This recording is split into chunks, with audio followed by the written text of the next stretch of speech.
Ya, kembali lagi sama saya Muhammad Ridwan. Nah, kali ini saya diberikan tugas bukan yang seperti kemarin-kemarin, namun ini mata kuliah eh, administrasi perkantoran.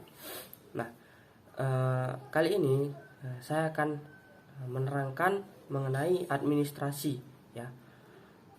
Administrasi namun dibagi menjadi dua. Yang pertama administrasi umum, kemudian administrasi keuangan. Nah, tujuan dari video ini, kalau yang kemarin-kemarin saya membuat video itu bertujuan untuk keberlangsungan saya untuk berkuliah, namun kali ini tugas untuk mata kuliah administrasi perkantoran, ujian akhir semester. Nah, jadi rekan-rekan mohon dukungannya, supportnya ya. Nah, langsung saja kita ke videonya. Pasti rekan-rekan sudah bertanya-tanya apa sih administrasi itu, kemudian bagaimana sih pengimplementasiannya, atau bagaimana sih kerja di lapangannya gitu. Nah, di sini saya akan sedikit menerangkan semua yang saya sebutkan tadi. Nah, sebelum itu intro dulu.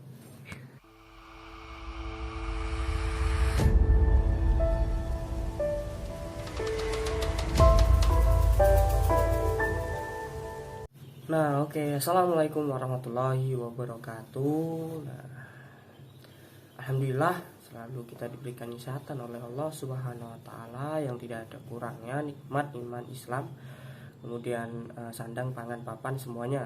Pokoknya nikmat Allah yang tidak ada kurangnya untuk kita, yang patut kita syukuri. Nah, seperti itu. Kemudian selawat selalu kita aturkan kepada baginda Nabi besar Muhammad SAW. Nah, oke, saya akan menepati janji saya, yaitu menjelaskan sedikit apa sih administrasi itu, kemudian apa sih fungsinya, kemudian tujuan tugasnya apa gitu. Namun di sini saya akan membagi menjadi dua. Yang pertama yaitu administrasi keuangan, kemudian yang kedua yaitu administrasi umum. Nah, baik. Sebelum itu ada pengertian administrasi menurut etimologi. Nah, secara etimologi itu administrasi itu apa? Yaitu berasal dari bahasa Yunani, yakni administrer, yang berarti melayani. Kemudian secara umum pengertian administrasi itu adalah seluruh kegiatan mulai dari pengetahuan hingga pengurusan segala halnya yang dilakukan untuk mencapai tujuan bersama. Administrasi tidak bisa dilakukan oleh satu orang saja karena membutuhkan kerja sama antar orang atau lebih. Nah, jadi berarti administrasi ini bukan tugas satu orang ya. Misalnya kita bertanya-tanya, administrasi itu apa hanya butuh satu orang saja? Misalnya di sekolah tuh. Nah, apa hanya butuh satu orang saja di sekolahan tersebut untuk mengurus administrasi? Nah, tidak. Nah, karena apa? Karena administrasi itu sudah dijelaskan di sini pengertian menurut umum tidak bisa dilakukan dengan satu orang saja, namun per kelompok berkelompok. Nah, seperti itu. Contohnya kepala sekolah itu seorang administrator ya.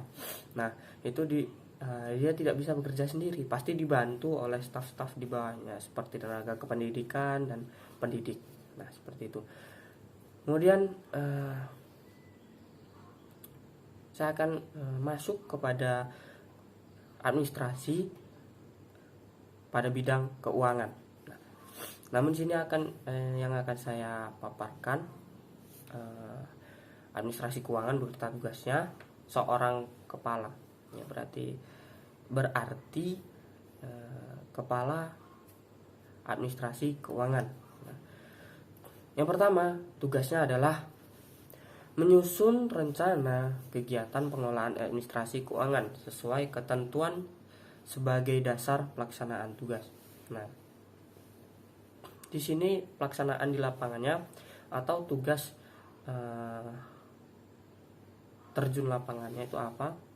Ya, seperti contoh pengimplementasiannya ketika seorang kepala administrasi keuangan tersebut di awal tahun, misalnya dia sudah mempersiapkan rancangan untuk tahun ini ya. Contohnya dia menyiapkan catatan mengenai anggaran yang akan keluar di tahun ini, apa-apa saja yang akan dibangun pada tahun ini, apa-apa saja tujuan yang akan dicapai di tahun ini. Ya, ibaratnya jikalau kita sebagai seorang guru itu adalah RPS ya. atau RPP ya, rancangan. Jadi di awal tahun seorang administrator bidang keuangan itu harus menyiapkan yang namanya rancangan untuk setahun ke depannya. Kemudian tugas yang kedua seorang administrator bidang keuangan adalah mengumpulkan peraturan, petunjuk pelaksanaan, dan petunjuk teknis administrasi keuangan sesuai kebutuhan sebagai pedoman pelaksanaan tugas. Nah, setelah terlaksananya sebuah perancangan ya, kepala administrator tadi ia harus mengumpulkan semua peraturan atau wewenang atau ADRT lah misalnya ya, peraturan di dalam pelaksanaan keuangan tersebut. Agar apa? Supaya perencanaan yang akan direncanakan itu sesuai dengan peraturan, kemudian terlaksananya juga akan mudah. Nah, seperti itu. Itu implementasiannya ya. Itu hanya mungkin dikerjakan oleh kepala keuangan tersebut. Kemudian yang ketiga, membagi tugas pengelolaan administrasi keuangan kepada bawahan. Nah, tugas kepala keuangan selanjutnya adalah membagikan tugas yang sudah direncanakan di awal tadi. Nah, ya kan di awal tadi sudah direncanakan apa-apa saja yang akan dilaksanakan. Nah, di bagian ketiga atau proses yang ketiga yaitu melakukan pembagian tugas kepada bawahannya, staf-stafnya.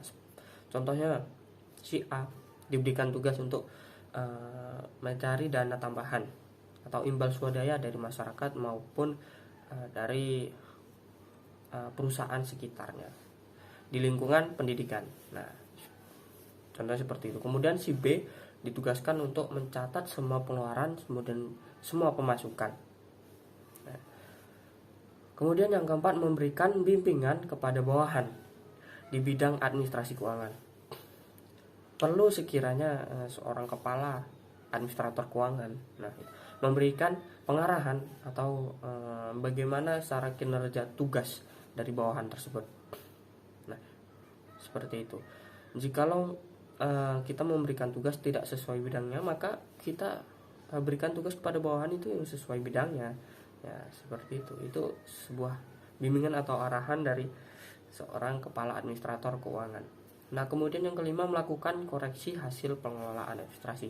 Setelah pembagian tugas, kemudian pengarahan, maka perlu dilakukan yang namanya koreksian. Tugas ini sesuai tidak dengan orang ini, tugas ini sesuai tidak dengan staf ini, kemudian perlu tidak hal ini dilakukan pada tahun ini. Nah, itu hal yang harus dilakukan oleh seorang administrator pada bagian kelima ini, melakukan koreksi. Nah, kemudian yang terakhir, yang keenam, pada kepala bidang administrasi keuangan yang harus dikerjakan adalah mengevaluasi pelaksanaan tugas pengelolaan administrasi bidang keuangan secara berkala agar diketahui perkembangan pelaksanaan tugas. Nah, setelah dilaksanakannya semua itu tadi, sudah dilaksanakannya perencanaan, kemudian penerapan, pembagian tugas dan segala macamnya, maka kita atau Anda sekalian, rekan-rekan sekalian, kalau ingin mengetahui efektif atau tidaknya, berjalan atau tidaknya perencanaan kita di awal, maka kita harus melaksanakan evaluasi secara berkala di bidang administrasi keuangan ini. Nah, kemudian mungkin itu tadi mengenai kepala bidang administrasi keuangan. Nah, kita beralih atau move on dari keuangan ke administrasi umum. Nah, administrasi umum ini mencakup seluruh bidang administrasi ya, mau keuangan, mau bidang kearsipan, mau bidang TU, dan kepala sekolah, kepala bidang lainnya, itu kan administrasi umum ya. Nah, sini saya akan menjelaskan sedikit saja, kemudian bagaimana pengimplementasiannya di dalam kehidupan atau di keseharian kita. Yang pertama yaitu planning ya. Mirip sih, saya katakan mirip kenapa? Karena di awal keuangan tadi juga ada planning, kemudian atau perencanaan, kemudian di umum ini juga ada planning. Dia harus merancang dalam setahun penuh itu bukan setahun saja, namun di masa jabatannya dia harus menyelesaikan yang namanya planning atau perencanaan di awal.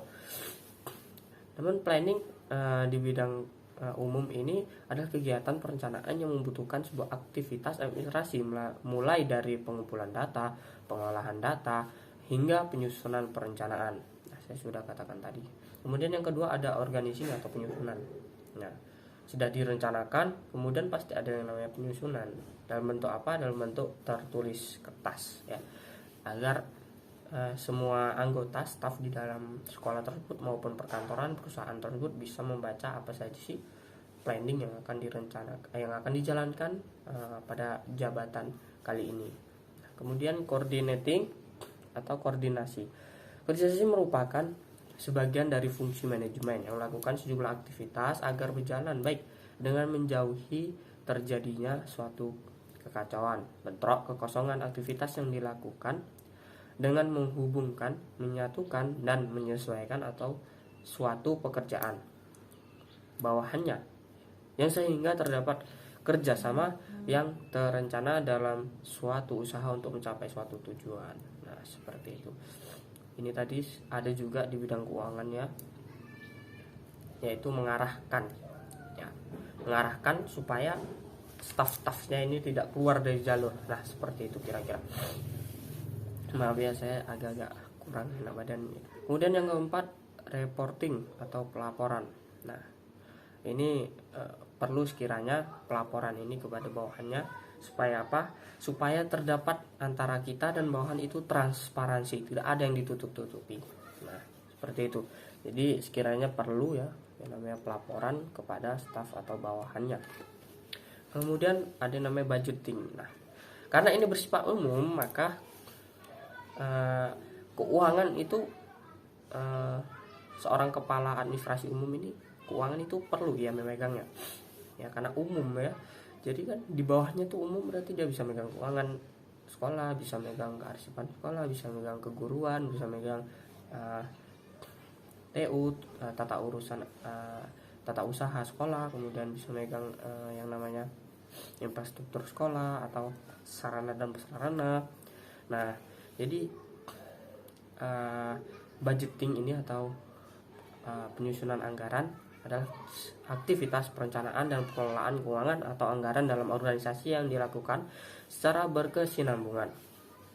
Ya, berarti penyusunan di awal itu harus sudah memikirkan bagaimana kelanjutan dari proses anggaran ini. Harus berkelanjutan, tidak boleh berhenti di tengah jalan atau berhenti di tengah kita sedang menjabat. Nah, seperti itu. Kemudian staffing. Nah, ini juga mirip dengan sistem keuangan tadi ya. Staffing yaitu mengepaskan ya, bahasa kita mengepaskan atau memberikan hak kepada staf kita. Yang hak ya ditaruh, yang hak, yang batil maka dikatakan yang batil. Nah, itu seperti itu kalau di dalam Islam ya. Jadi staffing ini perlu untuk kita bisa melihat bagaimana kinerja bawahan kita sesuai atau tidak, kemudian mampu tidak staf tersebut melaksanakannya. Nah, kita harus melakukan yang namanya staffing supaya tujuan kita itu tercapai, supaya tidak berantakan di jalan ataupun di ketika kita pelaksanaannya. Kemudian yang terakhir yaitu directing, yaitu pengarahan atau bimbingan. Nah, pengarahan ataupun bimbingan itu perlu ya. Kenapa? Karena setiap bawahan kita mungkin tidak menguasai bidang-bidang yang sudah kita berikan ya. Jadi patut selayaknya memberikan pengarahan kepada bawahan. Seperti apa ya? Seperti memberikan pelatihan, kemudian sebulan sekali mengadakan rapat awal bulan atau akhir bulan, kemudian